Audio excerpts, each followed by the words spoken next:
Good evening, and welcome back to Vegas October 1 Sounds. Well, I see that I must be getting onto somebody's nerves a little bit because now Thumper's starting to, I don't know what he's really doing. But part of the reason that this channel exists and that I waited so long to come out with information is people like Thumper and others that want to just jump into the middle of things and make these wild-ass assertions that they can't possibly even be true. And so this channel exists to provide a firm, basic understanding of gunshot acoustics so that people can judge for themselves. Now, in the case of Thumper, I don't think that there's too much judgment needed there. I mean, who in the heck would bring up two arbitrary videos, claim one was real and one was fake, with no justification, theory, background sources, or anything whatsoever? But that seems to be the prototypical approach for many channels. And I just can't fathom them. But then again, I'm an engineer and I have to know the details. For some, hey, maybe Thumper fits the bill. So anyway, I'd just like to talk a little bit about that tonight. I'm not going to go into great detail because of about any analysis this evening, because I'm not prepared yet I don't have enough information on what I'm doing yet to present anything real. For example, today I've been looking at and comparing Volley 7 in various places across the venue. For example, on the upper two graphs here I have displayed a recording that was made on the boulevard close to a gate. I think it's 2B, a cop cam. And on the bottom here we have a spectrogram of the Manny S tape for that single shot, that stray sonic sound that we've been following. And this region doesn't display that, but here you can kind of see the difference in that each round in this thing there's multiple sounds. Now that doesn't mean that these two sounds are related, and in fact I think in this video the supersonic cracks have a lag of about 0.2 seconds. So this lag, the supersonic crack corresponds to something that is this muzzle blast over there. But anyway, you can see it in a very visual way, the difference. You don't have to listen to it because listening to audio is so misleading. You can look directly here and see that in the Manny tape there's only one little uprising of sound, and up here there's two, and these are almost aligned but not quite. And this is the same volley, just recorded at two different situations, and you immediately get the grasp, if you haven't already, that what a gunshot sounds like is truly position dependent. If you're standing in front of a 40 millimeter, it sounds a whole lot different than if you're 30 miles away, I guarantee you. So anyway, I haven't done enough of this stuff yet and enough videos to create a map of what the Volley 7 looks and sounds like on various places around the venue, to give people a good idea of what to expect from the sound for a volley. Now each volley is different because each volley the rounds went certain areas, and of course as you change your position it all changes. But let's talk a little bit about what constitutes good work, and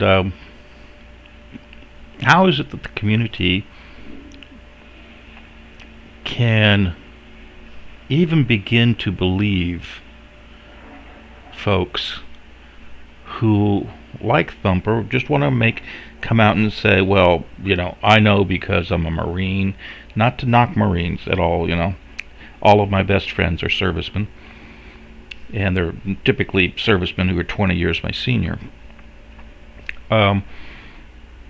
But to look at this question, I think you fundamentally have to ask yourself, why do we become so entrenched in our concepts that there's no room for discussion or argument? And trust me, I'm not saying that discussion and argument is always good. Because if, for example, somebody persuades you to invest in a product which they have no intent on delivering, that's a bad thing. You've just been swindled. But on the other hand, if somebody can't persuade you to leave your home because Orville Dam just broke, for example, then, and you don't move, then, that's probably a not so good thing that you failed to listen to them.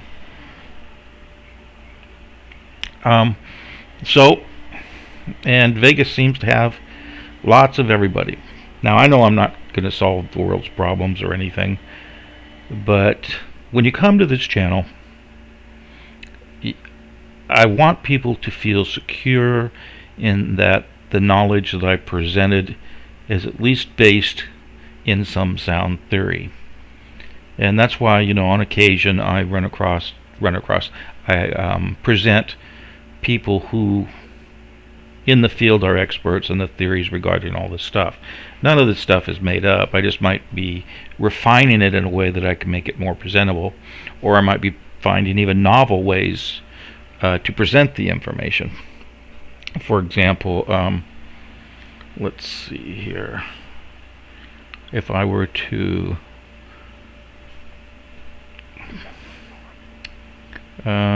this graph, for example, this is kind of a novel way of providing things that you don't see too often with people discussing gunshot acoustics, because most people don't have the amount of data that you and I have available to us. Vegas is a pretty unique situation. Short of being, in Afghanistan in an urban setting, you probably have not heard, or most people have not experienced the kind of assault that took place that evening.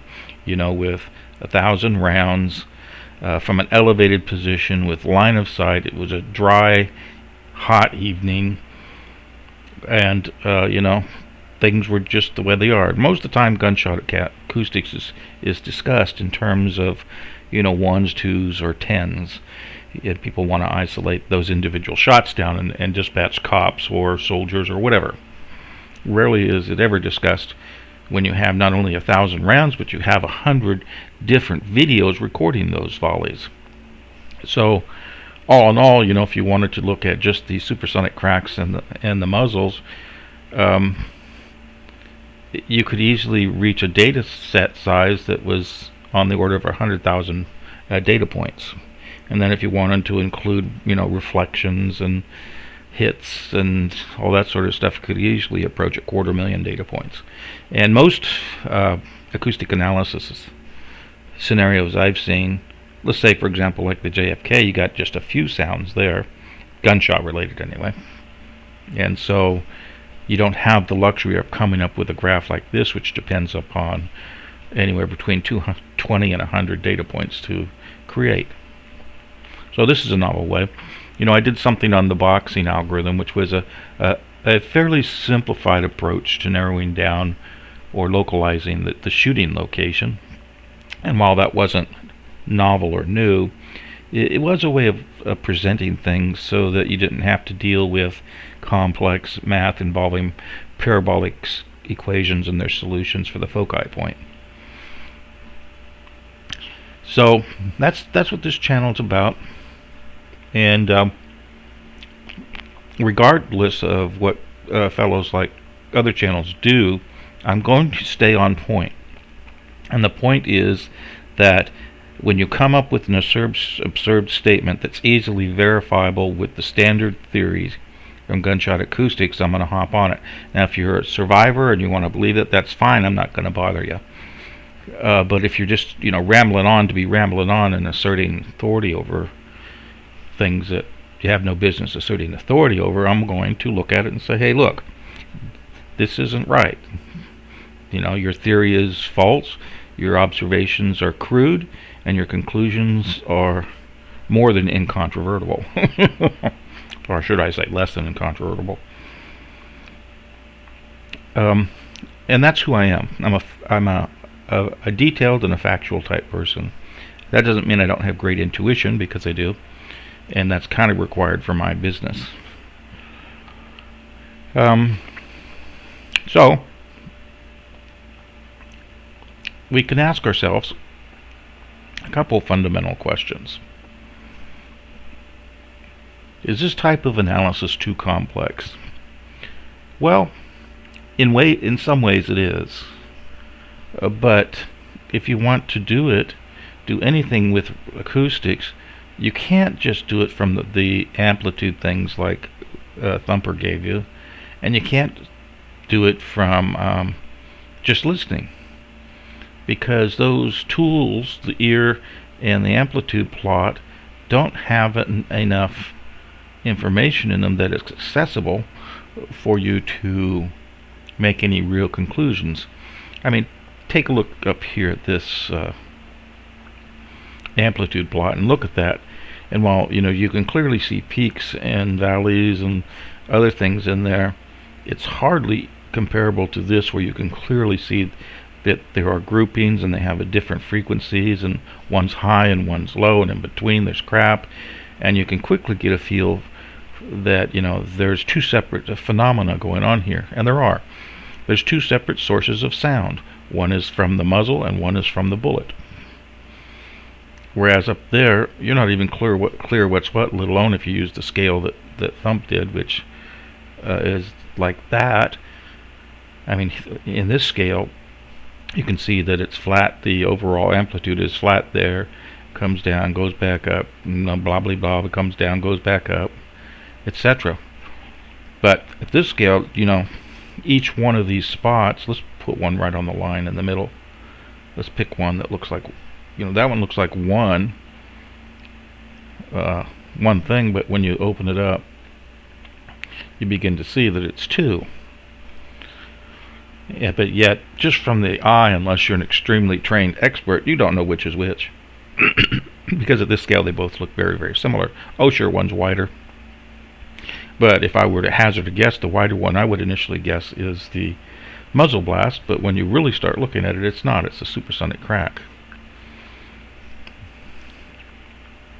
So, both the amplitude plot and the ears just don't give you enough information. And outside of that, you better know the context in which that recording was made. Because if you don't, you really have no clue what the sound is. And I don't care how much of an expert you are, if you don't know the context, you can't say squat. Now, fortunately for Vegas, we have lots and lots of context.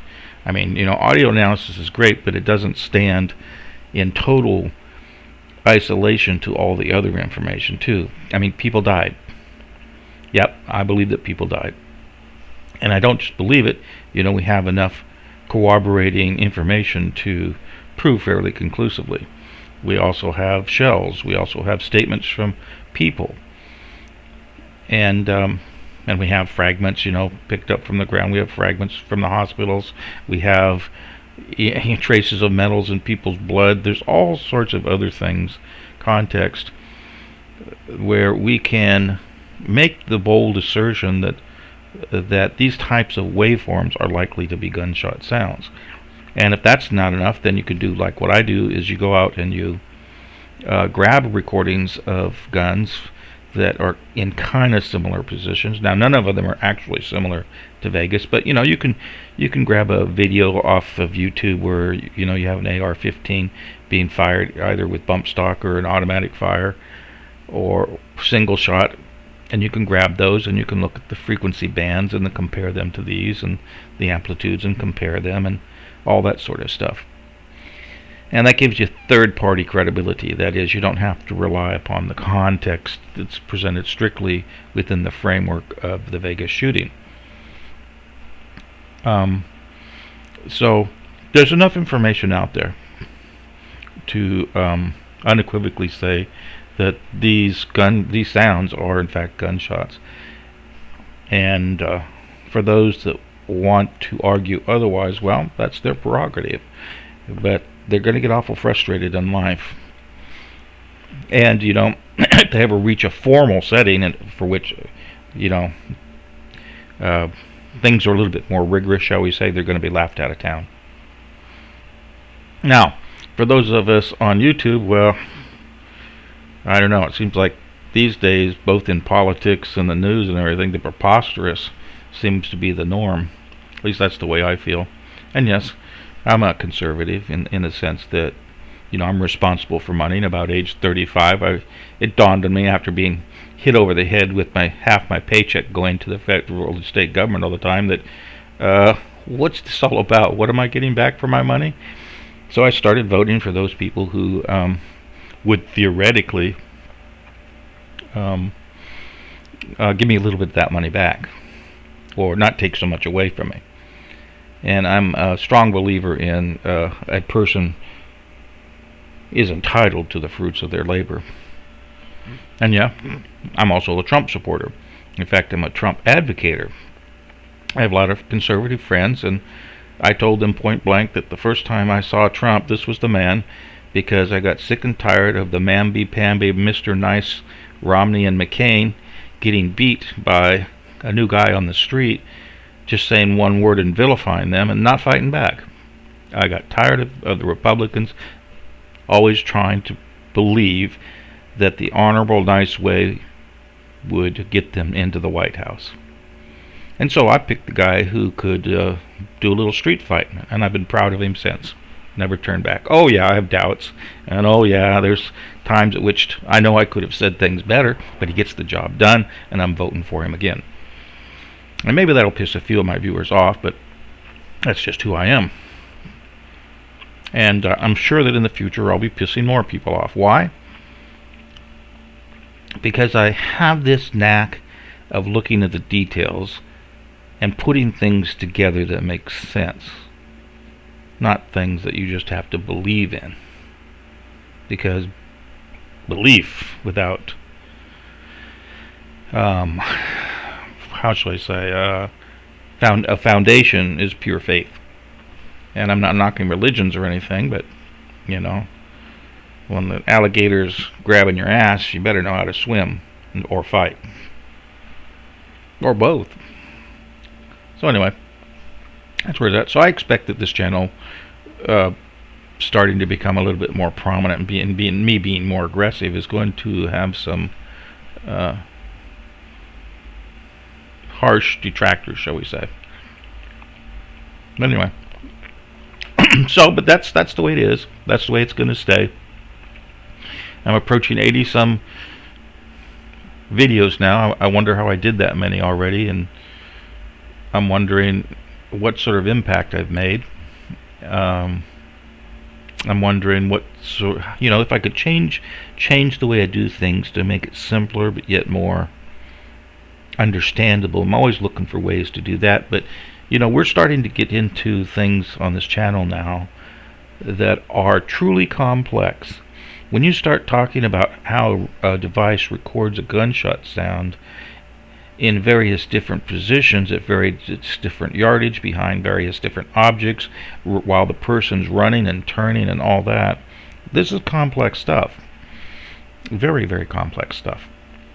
And so, some of the answers that you're going to get are going to have to require a substantial amount of work on my part, and then a substantial amount of work on your part to listen to what I have to say about it. And ultimately, in many cases, there may be no answers, because it's just the nature of the beast that when two signals collide and overlap, and they're very similar in nature, it's very difficult to pull them back apart for analysis. So it's kind of like, when a bullet hits a steel plate, it's sometimes hard to discern where the steel plate starts and the bullet ends, because they're melted together. So, and they look like, neither one of them probably look like what they were when they started. But anyway, that's a little bit about how I feel about the statements like thumpers.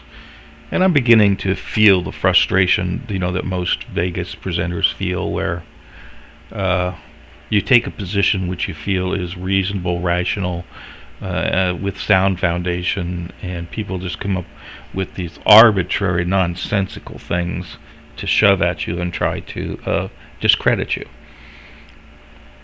And I found in my life that most people want simple answers, and they want things fed to them, and that's kind of disappointing to me in general. And more so these days where we have so much media being pointed at us. Everybody's doing their own thing. I mean, look at this channel. I would never in my wildest dreams thought that I would become a YouTube content creator. Never. That's just not who I am. Yet here I am. And why? Because I felt so passionately about these irrational statements out there that I just had to try and present the other side of the picture in a way that made sense and could be proven and could be repeated and could be replicated and agreed with the theories that the experts in the fields have put out, and for the most part kind of avoided any drama. So I'm generally a non-confrontational type person. So this is where I'm at right now today, looking and comparing volley 7s across many different locations, grouping them into groups, trying to explain how, something that's looks like a little wavy thing with good strong amplitude and multiple noise sounds per thing could turn into something like this that's kind of void of the supersonic crack. And that's my job. And I hope I do a good job. So anyway, this is just a little blurb, and we'll catch you in the next one. We get back to the technical aspect of everything. And you guys take care and have a good evening.